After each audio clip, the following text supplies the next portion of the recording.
Hello beautiful soul! Welcome back to my channel. This is Mei Chang Ame from Japan, Kabayan Leo.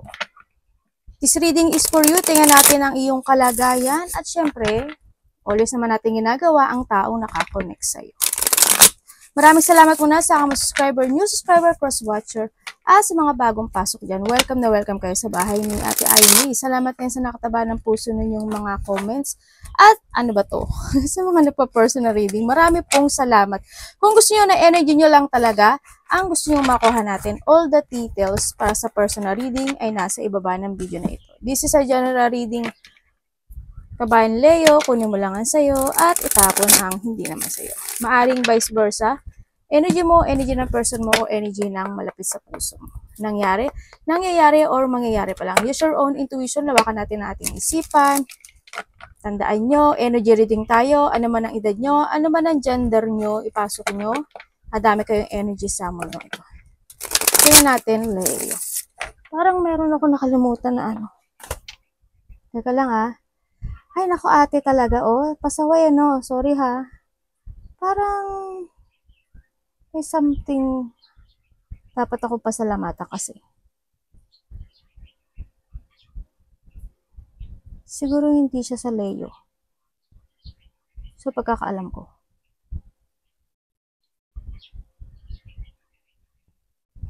Hindi siya sa Leo. Yun ang pagkakaalam ko.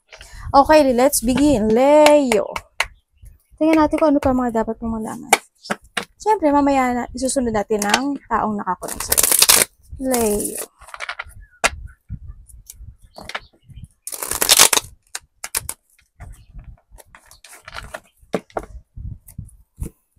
Show me, show me, show me, show me. Uy. Okay.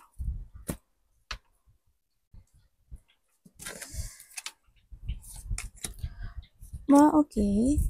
Meron ka mga bagay o sitwasyon sa buhay mo. Kumbaga nagkakaroon ka ng mga plano no? Parang you have a plan, you want to create something into your life. Sa nakikita ko sa'yo dito. Kaso, medyo hindi ko pa nakikita yung action mo, no?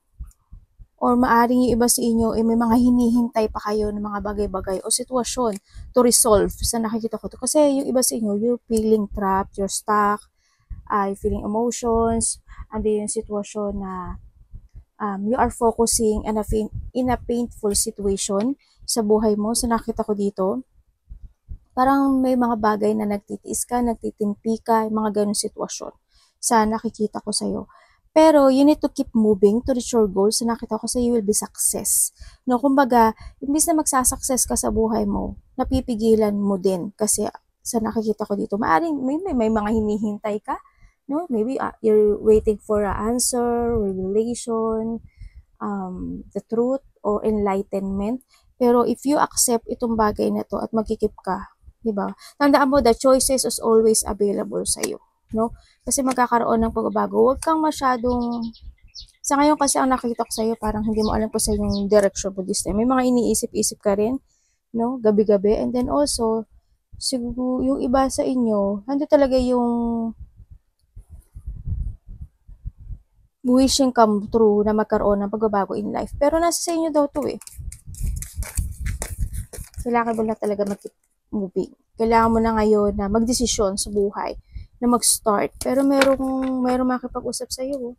May getting together ako nakikita sa iyo. Tingnan natin, Leo. Ba't nandito si Devil? Para kay Leo.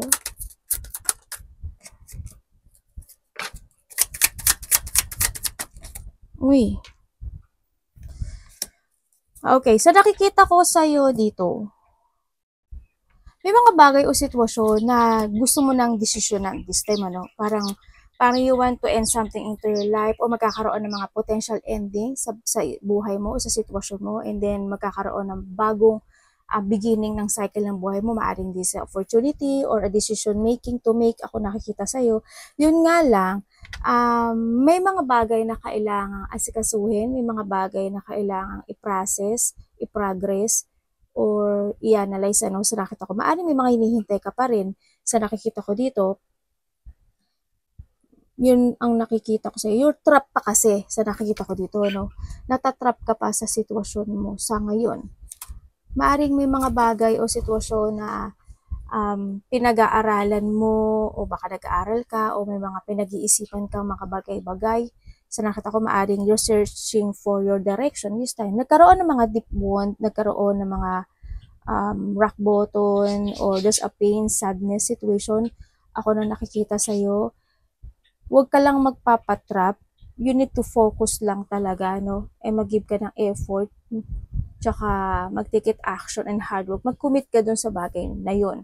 No, kailangan kasi sa'yo is improvement. Kumbaga, yung mga bagay o sitwasyon mo ngayon, may nagiging mabagal ang nakikita ko sa'yo. Tandaan mo, you have a knowledge to change your destination this time. Kaya, wag mong ano to? Wag mong pigilan yung mga o labanan o yung mga pagbabago magaganap o mangyayari sa'yo sa buhay mo, ha. Take into the higher path. This is a time na try to invest more to yourself kasi there's a growth happen sa buhay mo. Yun, ano ka lang, i-keep moving mo lang yung idea mo to reality para maging reality siya, as in maging totoo siya, no? Follow your heart and then start in your horizon.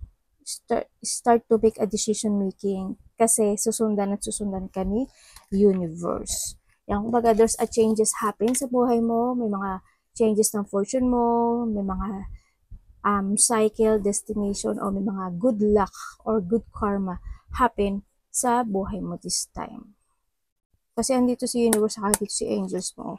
Meron kang guidance na nakikita ko dito. Ang nakikita ko sa'yo sa pagtatahak ng bagong cycle ng buhay mo or maybe sa iba is opportunity ito. Ang nakikita ko sa kanya, mas mararamdaman mo yung peaceful situation. No, kasi magkakaroon ka na ng direction sa buhay mo. Oo, mahirap, pero kailangan mong, you need to keep fighting to move forward, ano, sa nakikita ko sa'yo dito. Kumaga, yung iba kasi sa inyo, nagkakaroon kayo ng choices sa buhay nyo. Maring hindi mo alam kung ano ba dapat, ano ba talaga. Kaya nakikita ko sa'yo, trap ka dito. Alam mo dito, sa ibang message, may nakikita ko dito na may tao dito na babalik or vice versa tayo. May taong babalik, maaring mag-a-apology sa sa'yo, no? Maaring itong tao to nagkaroon kayo ng hindi pagkakaintindihan in the past. Naging toxic siya, naging very controlling siya, naging bad siya sa'yo. Sa nakita ko, maaring mag-apology ito sa'yo. Itong tao na to. Tingnan natin, magician.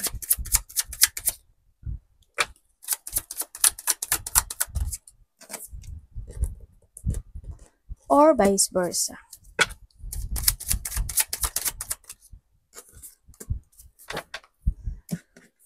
Sagittarius,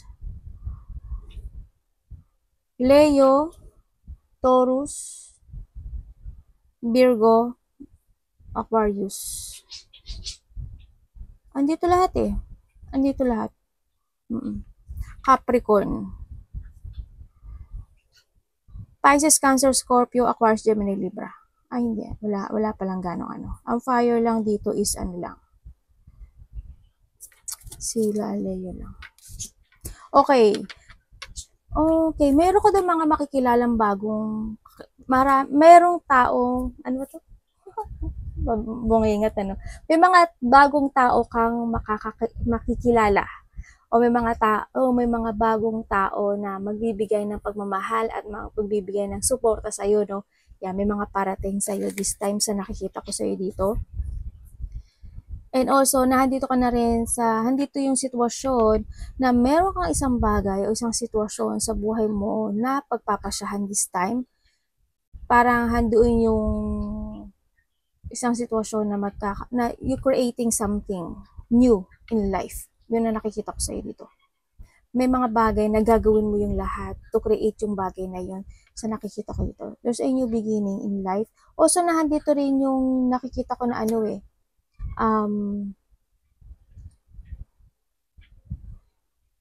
yung gagawin mo ang lahat kasi dito si family, ibig sabihin na meron meron, yung iba sa inyo, ibibigay nyo yung lahat sa mahal nyo sa buhay o sa pamilya nyo.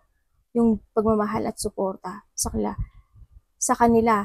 Kumbaga, as long as masaya sila, ibibigay mo yun sa kanila. Maari din na magbibigay ka ng tulong or gift, mga ganon, ang nakikita ko sa'yo, or sila ang magbibigay ng gift. Yan, may mga marireceive, no, sa nakikita ko dito.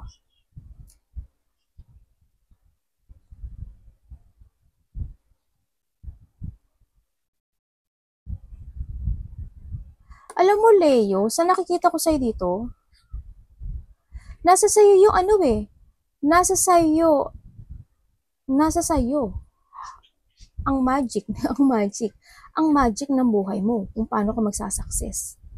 Kung ako sa'yo, mag-forward ka. As in dito, mag-trust ka sa intuition mo, listen to your inner voice dito, kung ano yung mga gusto mong papasyahan this time na gusto mong umpisahan this time, mag-go forward ka doon. Tandaan mo, you need to create, take it action, and making things happen, no? Sa nakikita ko dito, kasi there's a victory and success happen sa buhay mo. Kaya yung iba sa inyo is magkakaroon ng bagong simula ng buhay, no? Yan ang nakikita ko. Bagong simula, may mga fortunate outcome, may mga satisfaction, may mga kasiyahan, syempre, handoon din yung kumaga another beautiful situation, beautiful day, mga ganyan. There's a harmony, tsaka handon din yung may mga makikita-kita. No, maaring mga mahal sa buhay, karelasyon, kaibigan. Yan. Meron din ako nakikita na something gathering, no? O kaya may mga tao o may tao na makikipag-collaborate sa'yo, ko-connect sa'yo. May mga tao din na mag-share sila sa'yo or you're sharing. Or ikaw ang mag-share sa kanila, no? Vice versa. Tingnan natin, Nine of Cups.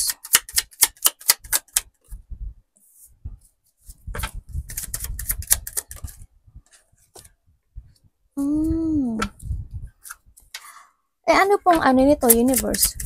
Kasunod.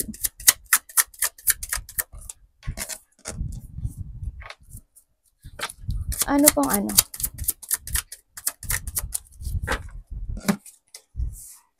Okay. Oh, okay.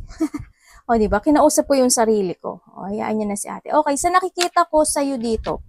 Andito ka sa sitwasyon mo, tulad nga ng sabi ko kanina, meron kang idea na gusto mong actionan this time. Pinag-iisipan mo siyang maigi, maaaring nag-aaral ka, nagsisiyasat ka, o andoon yung sitwasyon na maaaring iba sa inyo nag-aaral kasi, no? Kaso, may gusto kang desisyonan na sa buhay mo, no? May gusto ka ng desisyonan sa buhay, gusto mo nang sundin yung nararamdaman mo this time, kaso naguguluhan ka, no? Andito yung sitwasyon na nagkakaroon ka ng blockage, no? Or there's someone na nagkakaroon ng blockage sa'yo. May blockage sa'yo sa nakikita ko sa'yo dito. To create a new beginning in your life sa nakikita ko sa'yo dito.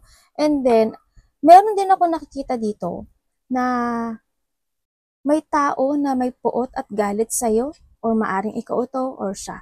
Pero ang nakikita ko naman, vice versa din, may tao naman dito na wala nang nararamdaman sa'yo or wala siyang pakialam. Or maaring ikaw, wala ka nang pakialam doon sa tao na yun or wala ka na rin nararamdaman sa tao na yun. Kasi you want to focus more yourself in a new you. Gusto mo i-renewal yung sarili mo or gusto mo magkaroon ng development sa sarili mo kasi maaring nagkakaroon ka na ng mga new idea or mga new opportunity na dumarating kasi meron naman talagang dumarating sa iyo. And this time, maaring iba sa inyo is makakapag-desisyon na kayo na kasi may mga new project ako nakikita sa iyo eh. May mga new opportunities, ideas ako na nakita sa iyo. And nahadito ka na rin siguro sa iba sa inyo na you are using your wisdom to clarity yung mga project na yun. Magdidesisyon ka na at paninindigan at pagpapasyahan mo na yung bagay na yun, ano, sa nakikita ko sa ito. And then, parang handun ka na sa sitwasyon mo na you are more on focusing sa mga project mo this time, sa creativity mo this time. Yun na nakikita ko sa iba. Sa iba naman sa inyo, ang nakikita ko sa inyo, sana hindi kayo magkaroon ng blockage. No? You need to follow your heart dito sa nakita ko. Kasi, kailangan mo na kasi manindigan. Diba? Kailangan mo na magkaroon ng logic organized. sa buhay mo this time, no? Kung gusto mo talaga ng pagbabago, kasi you will be success dito. As in, alam mo, ikaw yung tao na kahit saan ka ilagay, aangat at aangat ka, Leo, no? Kaya ako sa'yo, sabi ko nga sa inyo sa mga nakaraan nating reading, if may mga opportunities na darating sa inyo, grab it, diba?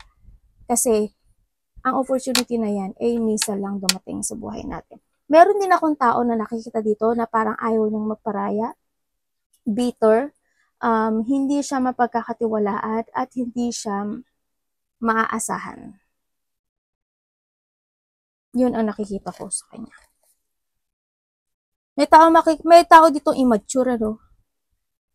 May taong immature. Maaaring makakareceive ka ng text message o ikaw ang magte-text message. Yan. With someone. Bigay ko sa iyo ha.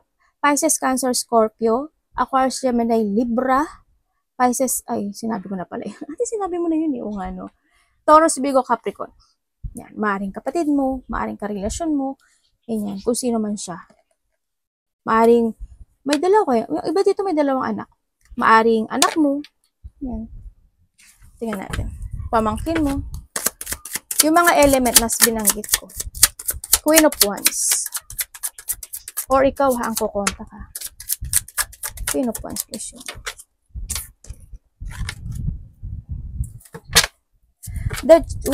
Dalawa na yung angels mo na lumabas ha. Alam mo, guided ka talaga, Leo. As in. Kaya ako sa'yo, kasi ginaguide ka niya.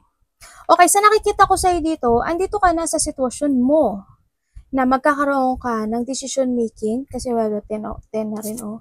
Nung magkakaroon ka na ng decision making to make, naku po, naloko na. Kakaroon ng pagdidesisyon o hindi yung pag-iisip to decide, no, sa mga bagay na gusto mo nang iwanan, sa mga bagay na gusto mo nang gawin, sa mga bagay na gusto mo, kasi gusto mo na magkaroon ng balance situation sa buhay mo, no? Kumbaga, dito na rin yung gusto mo na, gusto ko nang bumitaw. O, diba? Pumasok siya sa ulo. Sa intuition. Yun, may mga ganun ka ng bagay, ano? Kaya kailangan mo nang bumitaw. Pero ayaw ng puso. Yeah. Nasa sayo na to, no, Leo? Kung gusto mo talaga mag-success sa buhay mo, dapat, diba sabi ko sa inyo, June 2025 is kailangan is clear the space para yung mga bagong biyaya na darating sa buhay mo, dumating talaga. Kasi pag wala kang space, saan niya ilalagay yun? Tatapon lang siya, diba? Diba? June 2025 is a cleansing situation.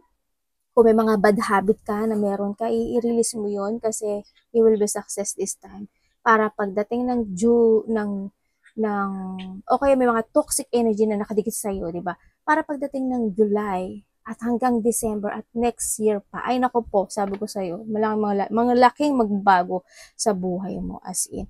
Yan, sa nakikita ko sa iyo dito, nito na yung you speak out, sa nakikita ko sa iyo dito, parang you speak out with someone na gusto mo nang tapusin, or hindi man ikaw mag-i-speak out with someone, maaring sa sarili mo. Halimbawa, mangangako ka na, okay, this time, hindi ko na gagawin yung mga bagay na stress ko, downfall ko. Kumbaga handun ka na sa sitwasyon na you learn for the experience, na handun ka na sa bagay na yun. And maaring nahandito na sa mga bagong pagpaplano mo sa buhay mo, andun na yung pagbabalik na yung confident or the decision making na magkakaroon ka ng mga exciting plan this time. Sa nakikita ko sa iba sa inyo, you're creating yourself na talaga, no? Ang nakikita ko sa iyo. And then, may mga unexpected, a blow up emotion happen din, ako nakikita sa iba. Sana tapos na to, no? Maaring there's a pain, may mag-aaway o nag-away, maaring nakaraan na or magaganap pa lang. sorry. May mga hindi magkakaintindihan. Maari din na dito ka sa sitwasyon mo na nalilito ka, no? Nalilito ka sa mga decision making mo this time, sa iba sa inyo.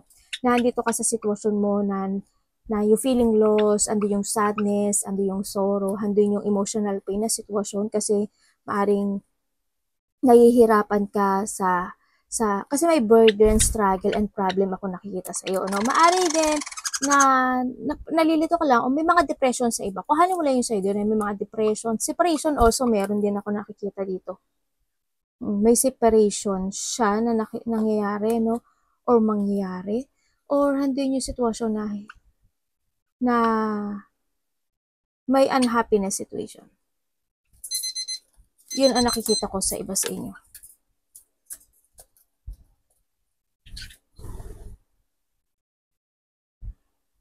Oo, kasi nandito ka na sa ano no? Parang decision making mo na mailelet go ka.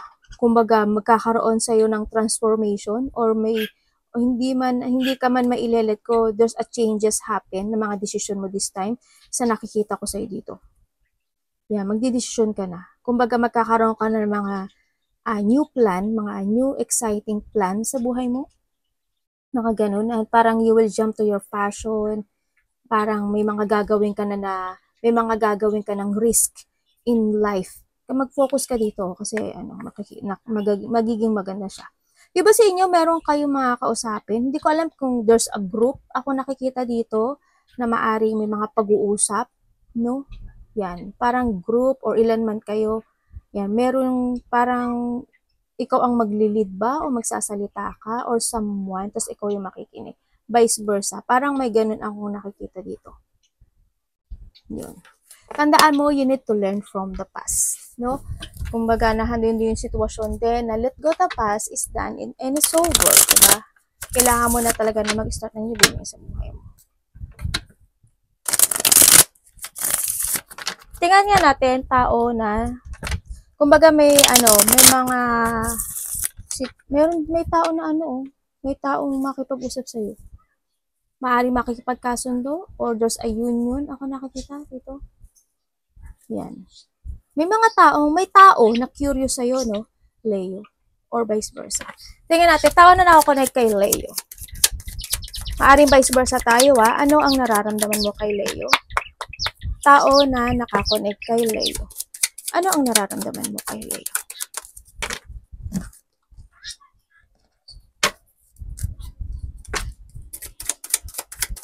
Tandaan mo, tao na nakakonect sa'yo, marami yan. Kaibigan, karelasyon, kapatid, anak.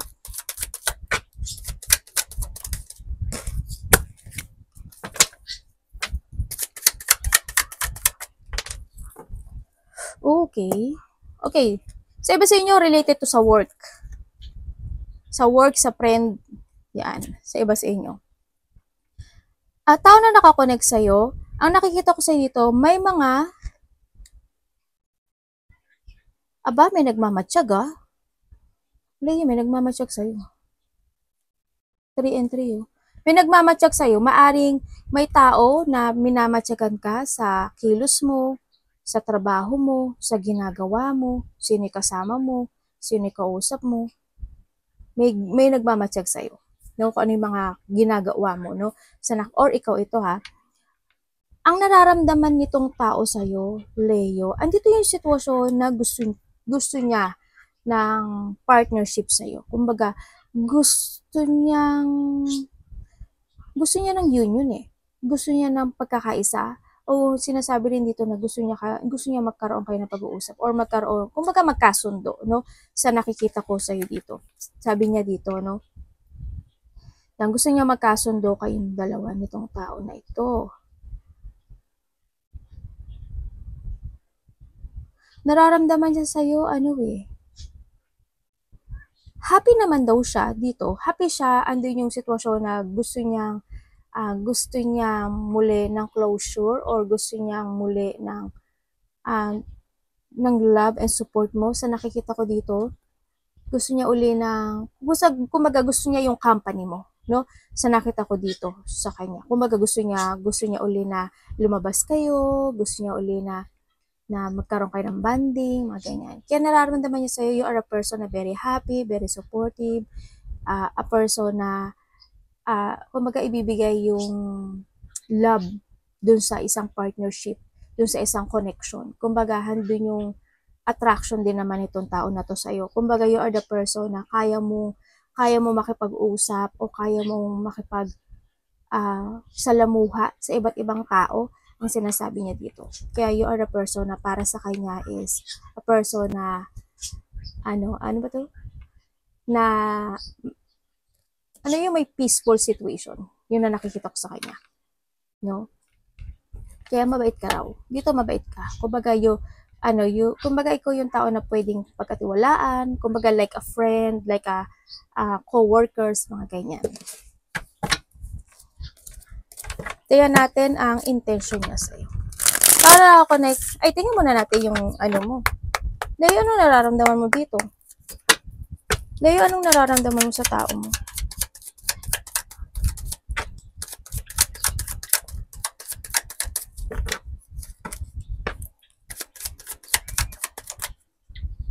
Nararamdaman mo sa tao na to.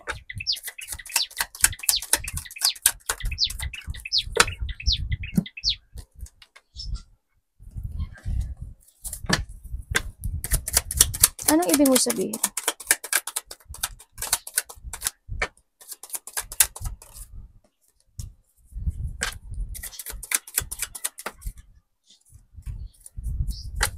Ano po to? Oh my God, devil. Ano ba yun? Galileo, the Wheel of Fortune. Okay, ang nararamdaman mo sa kanya, wala, ang nararamdaman mo kasi sa kanya, oo, naaalala mo siya in a way na in a toxic energy, no? Yun na nakikita ko sa'yo. Nararamdaman mo siya as a bad boy, as a bad girl, toxic, controller, mga ganyan. Yun ang nararamdaman, sinungaling, kumbaga, andun yung sitwasyon na nararamdaman mo sa kanya na kung mawawala siya sa buhay mo or magkakaseparate man kayo, hindi ka manghihinayang na mawala siya. Kasi ang nakikita ko sa'yo dito is wala na yung maaring wala na talaga yung love sa iba sa inyo kasi andito na rin talaga si Three of Swords, no?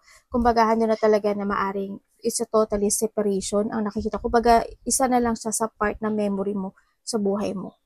Kasi wala kang naaalala sa kanya sa nakikita ko dito sa card, no? Kundi puro bad, puro masama. Kumagahan din yung sinungaling, as in toxic, no? Toxic, makasarili, sakim, kumbaga, hindi niya nakikita yung ikaw, ganyan, temptation, maari itong tao na to is may addiction siya in life, ano, kung ano man addiction na yan. Kumbaga, andito yung sitwasyon na isa siya sa tao na nakahahatak sa'yo pababa. Yun ang nakikita ko sa'yo. Kaya ang nakikita ko sa'yo na nararamdaman mo sa kanya is puro sama ng loob. Kumbaga, na-enlighten ka, no? Nandun ka sa sitwasyon mo na na-enlighten ka na I need to move on, kailangan ko i-separate yung sarili ko sa kanya or i-remove yung sarili ko sa kanya. Nandun ka sa sitwasyon mo at maaring nandun ka na sa sitwasyon mo na maaring makapagdidesisyon ka na or you're deciding to a new directions in life. Sa nakikita ko sa iyo dito. Sa iba naman sa inyo, kung kayo is hindi naman kayo nagkahiwalay ng tong tao na to, no? Itong tao na to, controlling, maaring siya yung namumuno o ikaw ang sumusunod sa kanya sa nakikita ko. Kung hindi kayo yun, kumbaga tanggap mo naman sa kanya. Accept mo kung sino siya. Kumbaga may mga maliman na nagaganap o may mga hindi siya nagsasaksa sa buhay man or hindi niya nababago yung sarili niya. Handun yung pinagbibigyan mo siya at pinapatawad mo itong tao na to sa nakikita ko. Parang nandun ka lang sa waiting na someday, somehow, magbabago rin yan. Andun ka sa sitwasyon mo na yun. No? Kumbaga, dito kasi yung pagsisinungaling ng tao na to. Sinungaling. Handito, kung sasabihin mo sa akin, sino yan ate? Handito lahat. Capricorn, Pisces, Cancer, Scorpio.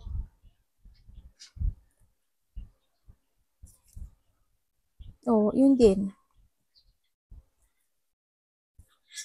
Tsaka meron tayong Leo, Taurus, Virgo, Aquarius. Yan. Pisces, Cancer, Scorpio. Ay, meron pala tayong Hangman. Yung ganun din eh. Puro water to eh.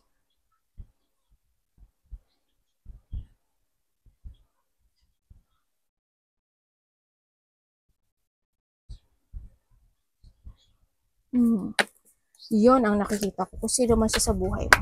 Hindi, wala element lang naman yan. We have the Pisces pala, no? Tingnan nga natin. Taong nakakonect kay Leo. Ay, wala pa akong tanong. Sandali lang. Taong nakakonect kay Leo. Ano ang intention mo kay Leo?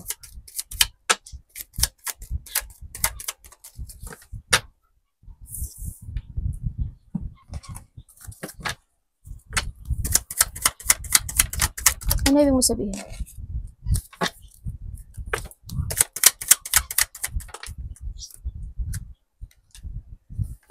Okay. Okay, ang intention niya sa'yo, ay baliktad yun. Ang intention niya sa'yo, Leo, gusto ka daw niya kausapin. Iniisip niya, kiniisip ka niya gabi-gabi, gusto ka niya kausapin. Gusto niya makipag-usap or reconciliation sa'yo nitong taon na to. Yun, ang nakikita ko sa kanya.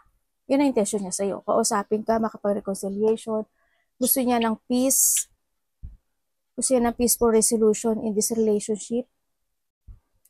Gusto niya makapag-communicate at tapusin ang pag-aaway o conflict ninyong dalawa. Kumbaga tama na yung stress, ayoko na, nahihirapan na ako, mga ganyan sitwasyon. Hindi siya sa thinking, no? Thinking na kausapin ka nitong tao na to.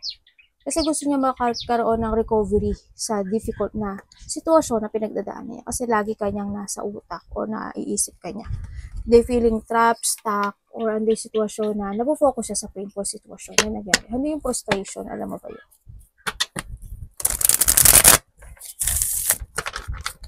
Tingnan natin ang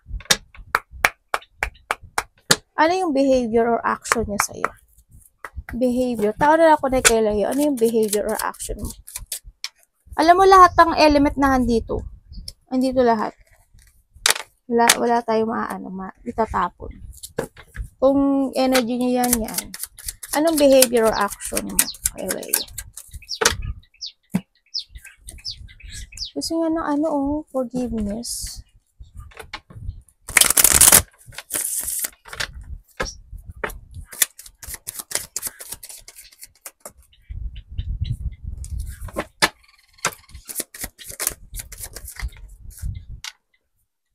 Okay, gusto niya talaga na gusto niya talaga ng getting together sa iyo, Leo, no? Gusto niya talaga ng reconciliation or pakikipagkasundo sa iyo. Kumbaga tapusin na itong hidwaan sa nakikita ko dito. They still care. Ganyan, ang nakita ko dito, ando yung sitwasyon na parang sincere siya ngayon, Ang nakita ko sa kanya, sincere siya ngayon sa desisyon niya kasi gusto niya magkaroon ng resetting sa iyo. O gusto niya ng panibagong simula sa iyo. Yun. Ang nakikita ko rin dito is parang mas magiging aware na siya ngayon sa'yo this time sa feelings mo or vice versa tayo.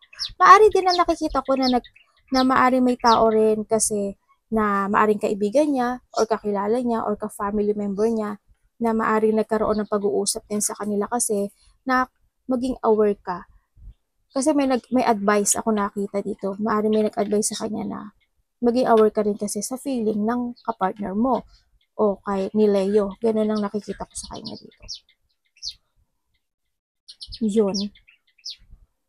Gusto ko niya kausapin. Resetting nitong tao na to. Aba, panalo. Medyo sincere siya ngayon dito, Gusto niya na getting together. Gusto niya uli ng partnership sa'yo. Gusto niya ng forgiveness. Panalo. Andyan lahat andito lahat. Aries, Leo, Sagittarius, lahat ng element na andito. Arigato naman sa God bless.